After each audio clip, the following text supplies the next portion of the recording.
May 1st, 2011, 30 minutes after midnight, or 0:30. Two Black Hawk helicopters hurtled through the Pakistani sky. They were flying mere feet above the rooftops of the city of Abbottabad to avoid military radar. This was the result of years of CIA intelligence operations. Their mission? Kill or capture the man responsible for the deaths of almost 3,000 Americans, Osama Bin Laden. For over 10 years, this man had escaped justice, hiding out under the radar. But finally, American special forces were certain they had him cornered. I don't think the CIA or the military had any idea that how difficult it would be to apprehend this guy. But if the operation didn't go like clockwork, Bin Laden would very likely escape, as he had before. But when those planes hit on 9/11, we had known they were going to do that. Not that specific day or that specific target, but that medium of operation, they intended to do that since at least 1995. We spent from December 2001 until May of 2011 looking for it. The Navy SEAL Team 6 fighters were flying in, prepared to rappel into Bin Laden's compound, when disaster struck. The helicopter crash-landed, throwing half the SEAL team to the ground and attracting unwanted attention. All around, the noise was waking up the people of the city, who were starting to fill the streets. If the SEALs didn't immediately take action, the world's most wanted man would avoid justice once again. And you know you're fighting against time, and you know that people are going to die. The town's awake, and so they're thinking any minute now we can be run down with a lot of enemy forces coming at us. They had just minutes to kill Osama Bin Laden. It's rare an op ever goes like it's planned. There's always something that comes up without expecting it. From Audio Boom and World Media Rights, this is Covert, a podcast about the shadowy world of international espionage and top-secret military operations. I'm Jamie Rennell, and in this episode we go behind the scenes of the climactic 10-year hunt for the world's most wanted terrorist, and all the careful planning, projection, and personnel that led to this point. We'll go to the very night where Special Ops military forces hunted him down, and how they almost failed. This is The Killing of Osama Bin Laden, Part 3.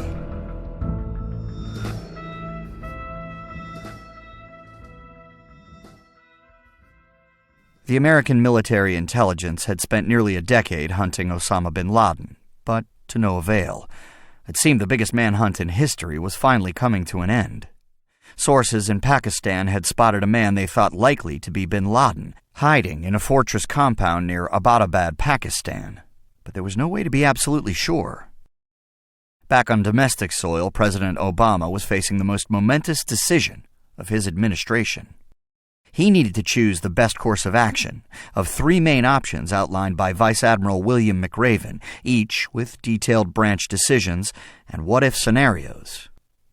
They could bomb the compound from the air, wait until they could make a positive ID to move, or send in a Black Ops unit. The priority was to ensure that you either kill or capture Osama bin Laden, and the only way you could do that was to send in a commando team to do that job.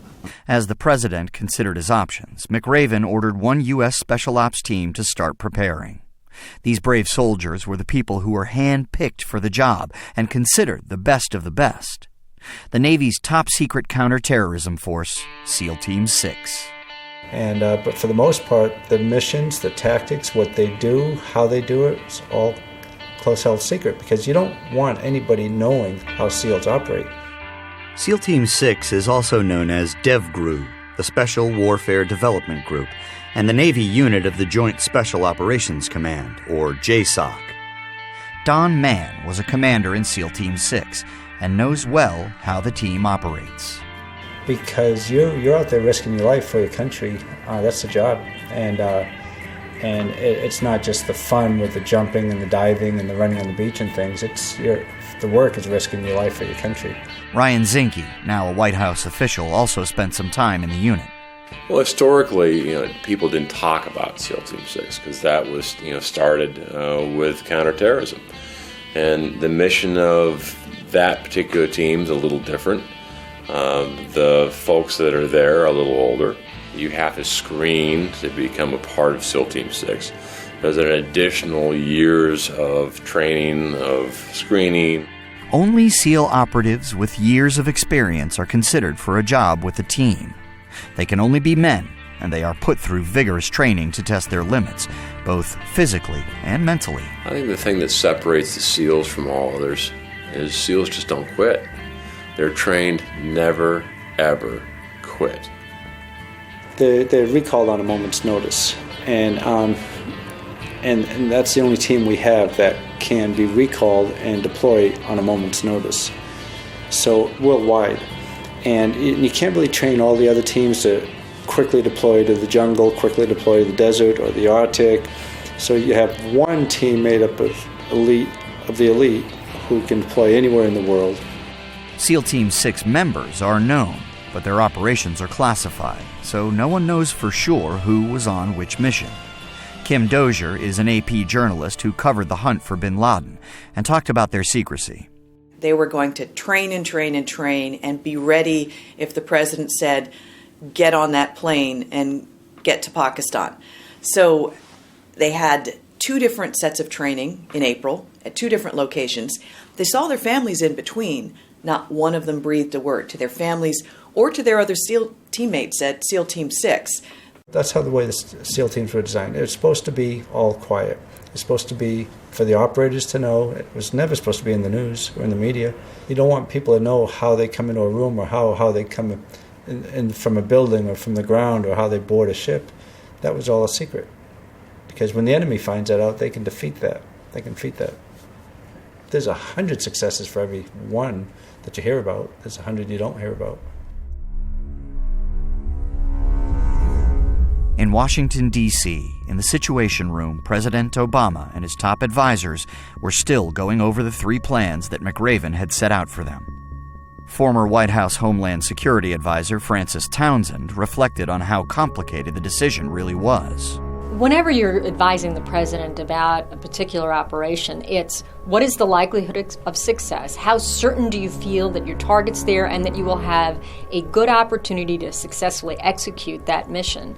Versus what are the likely consequences or potential points of failure? And so in the Abbottabad case, what was the likelihood of civilian casualties? They knew women and children were in the compound.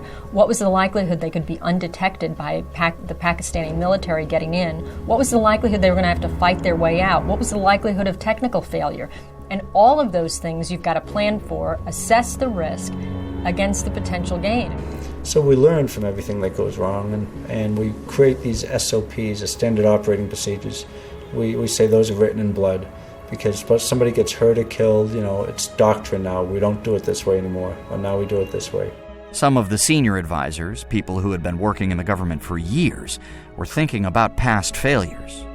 Eric Schmidt, a journalist for the New York Times covering the operation, explained some of the cabinet's hesitations. The National Security Council, these are his top advisors, people like Vice President Biden, Secretary of State Hillary Clinton, Defense Secretary Bob Gates, CIA Director Leon Panetta, and they're all giving their assessments to the president. Some are more skeptical about this than others. Gates is skeptical about sending in ground troops. He's worried about the effect of the raid. He's the one individual from this group who lived through Desert One as part of government then, as a member, as part of the CIA. Other intelligence officials, however, including Panetta, were much more bullish, much more optimistic that indeed their assessment that had been gathered over all these months was very close. Though the SEAL team has participated in dozens of operations before, this one is especially dangerous and important. A successful execution can be a massive victory not only for the United States, but for the Obama administration. Or it could be a crushing failure on the home front. He's obviously thinking very much history is on his mind. The raid that the United States tried to conduct with the hostages in Iran in 1980, the Desert One exercise that ended in failure. Desert One, or Operation Eagle Claw, was a failed operation where the United States attempted to rescue hostages inside the Iran-American embassy. Instead, the mission was aborted, and the 2 helicopters collided on the way back. 8 American servicemen were killed.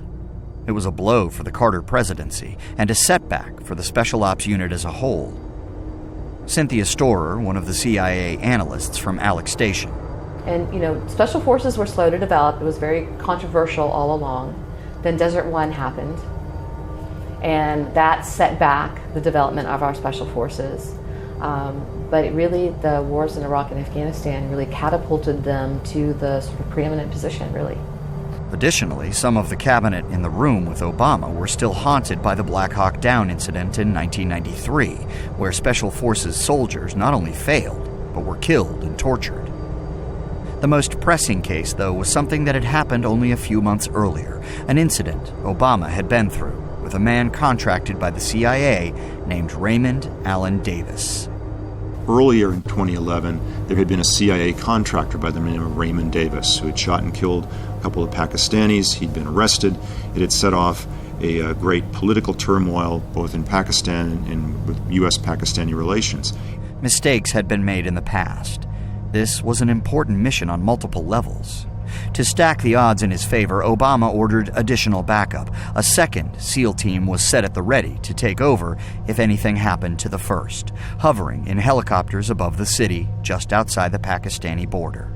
Here's Kim Dozier again. The president listened to the plan and said, but what happens if there are fighters inside the compound? What happens if the Pakistani military responds with force? I want to be able to protect these guys and get them out. And the fear that the president had was if you send in commandos, what happens if they get pinned down under Pakistani fire? What happens if they are injured and perhaps captured and held as prisoners in this kind of attack? He did not want this. So what he did was he ordered the military commanders to have a beefed up option. Basically, they wanted the option to fight their way out if they had to. They didn't want to be pinned down. And so the military went back and devised some backup plans that had additional transport helicopters ready in the chance that there might be a problem. As the president was still considering the options laid before him, the team had no choice but to start training. They started conducting rehearsal missions, perfecting the helicopter techniques, rope drops, and nuances of timing. The team had also been running dozens of nightly raids next door in Afghanistan, so they had been unintentionally honing the skills they would need to raid the compound. Between Iraq and Afghanistan, the guys have been deploying constantly back and forth to both countries. They're very battle-hardened. They have more combat experience now than any unit in the world, and they've been fighting more than we've ever fought as a country. So when it came time to get in the op for Bin Laden, they were more than ready. The team were also sent to prepare domestically in North Carolina and the Nevada desert. An exact replica of the compound was built, as close to the actual dimensions as they had information on, allowing them to train for every potential scenario. Ryan Zinke and Don Mann remember. You could have landmines, or the whole building could be a trap, and the moment you get in the compound, 4,000 pounds of explosives gets detonated. That's enough to kill the entire force. But the guys are so trained that they know that they have a bunch of contingencies that they have to prepare for, and that plans don't always go according to plan. We have a saying, plan you dive, then dive you plan. But it's rare an op ever goes like it's planned. There's always something that comes up without expecting it. But the guys are ready for that type of thing. At the White House, Eric Schmidt explains the advisors were busy preparing every possible scenario. So within the White House itself, John Brennan, the president's counterterrorism advisor, Dennis McDonough, one of the top national security aides, the president, and others were actually devising something they called the playbook. It was a 3-ring binder about 2 inches thick, and it was all the various contingencies of what could go right, what could go wrong, things in the middle. What would happen, for instance, if this Navy SEAL team, when it got in on the ground, was engaged by Pakistani soldiers or police? What would you do then? There were contingencies for what happened if you actually took bin Laden alive. There were lawyers standing by. There were doctors standing by in Afghanistan to administer him if he was wounded but wasn't dead. What would you do then? Where would you place him? Would you put him on a prison in Afghanistan? Would you take him to a ship? The White House went over the intel with the military. To their knowledge, the layout of the compound was this. There were high walls securing the compound as high as 18 feet, and behind that were at least 2 buildings. The smaller building housed the al-Qaeda courier, known by the alias al-Kuwaiti, and his family. In the main building was al-Kuwaiti's brother, along with a mystery man, the one they called the Pacer, or the Tall Man, who seemed to never leave the compound. With this information, the SEALs decided they would have to split into 2 groups. One group would land in the courtyard and secure the perimeter, while the other would swing onto the roof directly from the helicopter, taking the residents by surprise. As the SEALs prepared, the president called in more experts to get fresh eyes on the mission. This is a typical CIA exercise called red teaming, giving a contradictory, objective assessment of the information. The red team were given everything that had been gathered on the case to decide, was there really enough information to follow through?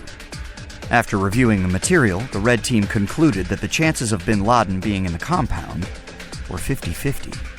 And as CIA analyst Philip Mudd explains, the odds were as high as they were going to get. To get to 50% certainty on the hunt for bin Laden, when I looked at it, I was sitting there replaying all the thoughts in my mind of the times that we wanted to get him, of the successes, the failures, 10 years of participation in this hunt. To get to 50-50 in itself, I thought was significant. That might seem like low odds for Vegas. For me as an intelligence professional, that's pretty good odds. The problems with those odds, of course, are first, there's leaks in this town. So if you want to get up to 60, you run the risk of leaks. And second, the risk that he moves. So if you want to get up to 60 again, and he moves, all of a sudden you're back down and you say, is he going to use the same courier network? So you've got to bank on saying, we're only going to have one shot and this is it. There wasn't a lot of objective evidence. There were no photographs, no recordings, only conjecture based on observation. In the final White House meeting, journalist Kim Dozier reported that the participants went around the table to state their final dissent or remarks before the decision was made. Secretary of State Clinton, she was convinced that this was the right call to make, even though she lined up all of her doubts before saying, we could be very wrong. We could end up with a bad relationship with Pakistan for a decade to come, but this is the right call to go in. And of course, it got to be a joke as they went around because they each echo each other as if to kind of shield them from the ultimate responsibility of having to make this decision, knowing, of course, the commander-in-chief will be the one who decides whether to go or not. I think most of us would have said the risk here is huge, and the best we could do is to say, boss, I'm going to have to ask you to take a huge risk. That said, I think I would have said, I'm not sure it's going to get any better, and now it's on your back. In the end, the ultimate decision was in the hands of the commander-in-chief. Does he risk the lives of American troops with so much still unknown? Ideally, there would be more time to assess and reassess the intel, but delay carried its own risk. What happens if you wait so long to have it be perfect that you lose the opportunity? I mean, it's understandable that there were members of President Obama's cabinet who were reluctant to sort of try to encourage the president to authorize the raid, understanding all those risks. But when you think, clearly in the end, the president's judgment was if there's a credible opportunity, and they knew they had that, to get bin Laden, it was worth those risks. Presidents, you don't get certainty. You just don't in this business. And so if you're unwilling to take any risk at all, being president of the United States is not the job for you. The next morning, President Obama called his top advisors. He'd made up his mind. It was the best information they were going to have, that they were going to get. This was bin Laden, and this was the opportunity to strike, the opportunity they'd been looking for years, and the risks were worth it. Operation Neptune's Spear was a go, called so because of the Navy's sigil of Neptune's trident. The raid was planned for the following day, Saturday, April 30th. As the SEALs prepared themselves, it was business as usual in the White House. The president continued with his planned commitments, which included the White House Correspondents' Dinner, the annual gathering of the journalists and media members who cover the White House and presidency. Traditionally, the president attends, and Obama had a tradition of roasting both himself and the media. It was a weird tonal shift. It is wonderful to be here at the White House Correspondents' Dinner. As some of you heard, the state of Hawaii released my official long-form birth certificate. Tonight, for the first time, I am releasing my official birth video.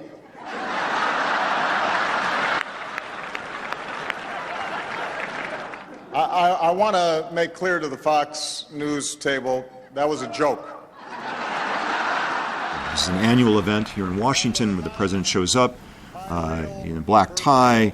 He's usually he's expected to give a funny speech. Well, the White House advisors really debated, do we pretend that the president is sick so that he doesn't go to the White House Correspondents' Dinner? Because do we want him making jokes from the podium, which is the point of that particular dinner, just as the raiders are hitting the compound? What if the helicopters go down? What if you have another Black Hawk Down situation where you lose a whole team? Yes, I think it is fair to say that when it comes to my presidency, the honeymoon is over. For example, some people now suggest that I'm too professorial, and I'd like to address that head on by assigning all of you some reading that will help you draw your own conclusions. At the last minute, cloudy weather delayed the mission, and the team had to wait another day to carry out the plan. So on May 1st at 11 p.m. in Jalalabad, Afghanistan, 2 Black Hawk helicopters took off from a U.S. airbase. Each were carrying 12 members of Navy SEAL Team 6. The operation to get Osama bin Laden was finally underway. Don Mann described what the mood must have been like on that moonless night. Boy, this is a little hairy here. Okay, we are flying in Pakistan. Yeah, this is a go. This is definitely a go. And then it gets more excitement in the air, and everybody starts getting a lot more serious. Board the helos. We're definitely going now. We're going in. It's going in at night. And now you're flying in. You don't know what's going to happen while you're in the air in those helos. Helos get shot down all the time. The SEAL team were flying in brand new, state-of-the-art stealth helicopters, specifically designed for the mission. On the tense flight to Abbottabad, the troops went through last-minute preparations, going over the plans, divvying up the tasks, sorting through all the what-if scenarios. We have very detailed patrol leader's order. It's time you're going in, time you're coming out, what gear you're going to take, who's going to be sitting where in the helos. The air is so thick. People are saying last-minute prayers and thinking about the families and making sure the weapons are loaded, doing press checks, making sure there's a round in the chamber, making sure all the gear is secured, going over last-minute notes with the buddies, thinking of all the details. President Obama had ultimately determined that bringing the Pakistanis in on the plan could mean losing the one chance in almost a decade to get Osama bin Laden. But keeping the Pakistanis in the dark would make this raid even more risky. Philip Mudd. This isn't just going against a walled compound in Afghanistan. It's not just going against a tiny village in the tribal areas of Pakistan, because there you're going in there typically with the cooperation of local security services, the Pakistanis. This is crossing a border, crossing a large territory of Pakistan, a sovereign country, without the knowledge of local security services, with the prospect that local police might get onto you and start shooting you in Abbottabad. The risk factors here were incredible. Along with the 24 soldiers were a translator who could speak Pashto and a dog named Cairo, a member of the K-9 unit. The unnamed translator would be a buffer between the citizens around the compound and the people inside, and to draw onlookers away from the scene if something went awry. And the dog? They're for anti-personnel and sniffing things out. I mean, they could search him to go, go search something for smell, looking for somebody. Outside the compound, he was supposed to help look for squirters, anyone who might try to flee the compound and get away towards the hills in the back. He was also supposed to used inside the compound to look for secret passageways, secret compartments, if there were any. There didn't turn out to be any. His main role in the end was to stand with the dog handler and the CIA operative who was on the mission and to ward people away who approached saying, what's the noise inside? There's an operation going inside, nothing to worry about, go back to your homes. The operation took the precautions that Obama had ordered earlier. Soon after the Black Hawks departed, 4 MH-47 Chinooks launched toward Jalalabad carrying backup hovering nearby. And the operation's pilots were the Night Stalkers, members of the Army's elite 160th Special Aviation Regiment. John Magnus has years of experience flying into enemy territory. We're called night stalkers for a reason. We tend to like to fly at night to give us the cover of darkness. Flying in the dark is a lot different than flying in the day, and sound acts differently, light obviously acts differently, and so the whole mission is planned to hit the target from an unexpected direction and an unexpected time. Kim Dozier reported that the Black Hawk helicopters had been covered with radar-deflecting paint, and the rotors had been silenced to minimize attention. With technology and skill on their side, they managed to cross the border into Pakistan undetected. But just as they were hovering above the compound, one of the pilots ran into unexpected trouble. The air was hotter than anyone had expected. And what they think happened is that the helicopter lost control because the air was thinner and the helicopter therefore was heavier and started falling a little bit through space, sliding greasily back and forth. The helicopter went down outside the compound, throwing the SEALs inside to the ground. Any element of surprise was lost. In the original plan, they were going to fast rope down into the outer courtyard. It would have taken 2 minutes to land these guys, and maybe 10 minutes in all to storm both buildings. The town's awake, and so they're thinking any minute now we can be run down with a lot of enemy forces coming at us. The backup in the Chinooks waited with bated breath. Drones flying over the compound streamed the disaster as it unfolded, back to Vice Admiral McRaven in Jalalabad, to the CIA headquarters in Langley, and to the Situation Room in the White House. What was going on was in an adjacent room, there was actually a military assistant who was actually watching the feed from the CIA, and a couple of the people from the other room had walked in there and were watching this, and suddenly Obama comes in. He says, "I want to watch this too." So if you see the photograph, when they're all jammed in a very small kind of adjacent room, kind of listening, watching the feed that they're getting from the drones. All they could see is the helicopter going down and then crashing, and wondering, have we just lost the mission? Your heart's in your throat. You don't know at any moment if the Pakistanis are going to come rushing in. You don't know if you're going to hear that the whole mission has been lost. So that famous moment when the Secretary of State Hillary Clinton has her mouth open in what looks like a scream, that was about the moment, according to the president, that the helicopter went down. An extremely tense moment until they heard from McRaven, "No, the guys are out, the guys are good, and we're prepared for this. We're modifying the plan." Back in Pakistan, the second Black Hawk helicopter scrapped the plan to hover over the compound and rope down. They landed quickly in an open field to join the other SEALs. There was no time to stop and react. The SEALs immediately activated Plan B, storm the compound from the ground. If failure is not an option, you have to have a way to accomplish the mission. The first thing the guys have to do is duck the heads, run under the blades, get a full head count, make sure everybody's there. Once you're at the door's got to be breached. As soon as the door's breached, people in, left, right, left, right, left, right, and then you make movement. The translator held off the curious onlookers, explaining that a security operation was going on. Meanwhile, using C4, the SEALs blasted through 2 layers of doors and fences and made it into the courtyard. The next step was to get to the main building where they thought Bin Laden was hiding, but they still had no knowledge of who else might be in the compound or how many of those people were armed.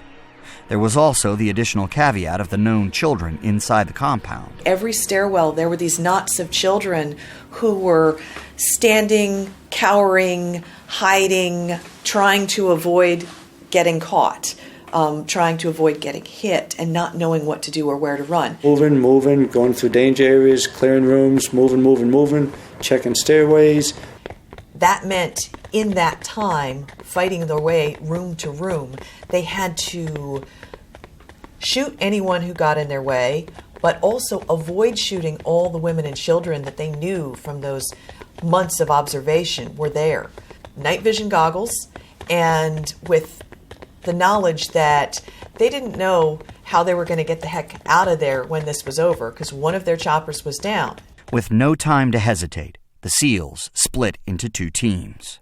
One group slowly cleared the courtyard. The other blasted down the door and ran inside the guest house. Immediately, someone opened fire. They shot back and hit a young man in the chest. He matched the description of bin Laden's son, Khalid.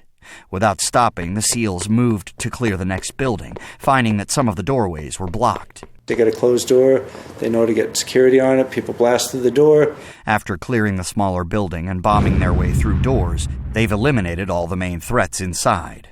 Kuwaiti, his brother, Abrar, and Khalid. All that was left was bin Laden himself. Now, inside the main building, the team advanced up the stairs leading to the top floor. They approached the top hallway. They've gotten through the final landing, and they're running to the top, and Osama bin Laden pokes his head around the doorway, down the hallway. One of the first SEALs in the line sees him, because they're running in single file, and he sees him, knows that's bin Laden. Bin Laden turns around, runs back down the hallway, and dashes into his bedroom. Running away like that sealed his fate. Had he surrendered right there, their orders were, okay, he's surrendering, flexi-cuff him, let's take him away for interrogation. Instead, by running back to the bedroom, they had to presume that he was running back there for a weapon. So they followed. 1, 2, 3 SEALs down the hallway. First SEAL goes through the bedroom doorway. There's bin Laden and 2 women, including one of his wives, in front of him. The women rushed the SEAL. He had to assume that they might be wearing suicide vests. It was a tactic that had been used before against other raiders in other raids. So he grabs them, throws them to the side. The SEAL behind him sees bin Laden, brings up his weapon, 2 shots. 1 to the head, 1 to the chest. It's done. It was over in less than 20 minutes. The team sent the operational signal for sighting their target, Geronimo. One of the 3 SEALs said into his mouthpiece, Geronimo. That signaled to Admiral McRaven, they've got bin Laden. They've secured him. Didn't mean he was dead. So McRaven relayed that to the White House, and then he says to his guys, EKIA, meaning enemy killed in action, and he got back, Geronimo, EKIA, meaning they'd secured bin Laden and he was dead. In the Situation Room, it was, we got him, we think, wait, maybe, we hope. Admiral McRaven was cautioning them, look, we've got to get him back, we aren't 100% certain, and our guys are still on the ground. Our guys are still under threat. We still have to get them out of there, and we've got 1 chopper down. So this isn't done yet. So that's why in the Situation Room there was this kind of tense, they wanted to cheer, but they couldn't cheer yet. The room they were standing in was a mess of bullets, bodies, and blood, but they couldn't quite leave yet. The SEALs still had to confirm they had the right man. They couldn't be sure it was an impersonator, and because of the nature of his wounds, his identity was unclear. They collected DNA samples. With that, the SEALs started evidence collection, taking photographs of bin Laden's face and sending those back so that 2 waiting teams in the CIA, who were facial recognition experts, could compare those photos against photos of bin Laden on file, measuring the length of the nose, the length of the jaw, things like that, to try to ascertain, is this really the right guy? He could have had a look-alike. They also took 2 DNA samples that would be compared with the database of bin Laden's family that was on file at Langley. Bin Laden had been running al-Qaeda from the compound, meaning that it was potentially full of plans and intel. The evidence he left behind could possibly be used to prevent future attacks. It took them 19 minutes to get to bin Laden, and then in the rest of the time they had some important goals. Site exploitation was key.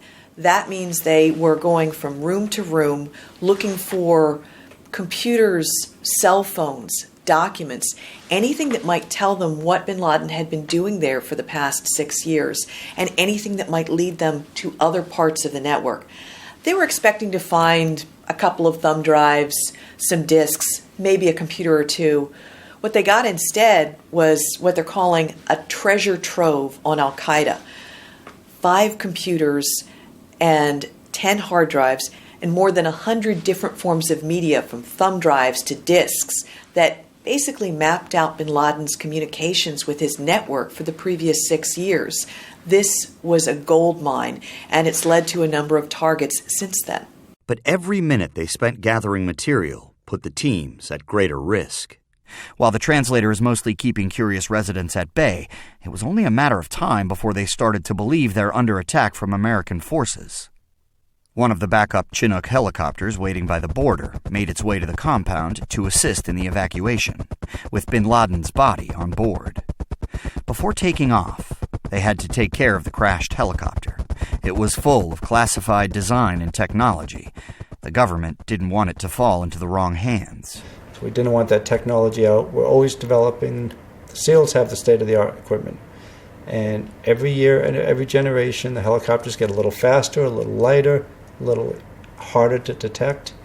And it's just a lot of technology that we didn't like having to give up. But they had to blow up the stealth helicopter. They couldn't leave it for the Pakistani army to dismantle and sell technology from. So they had to wire that up. They also had to secure all the women and children and keep them away from the helicopter so that they weren't injured in the explosion.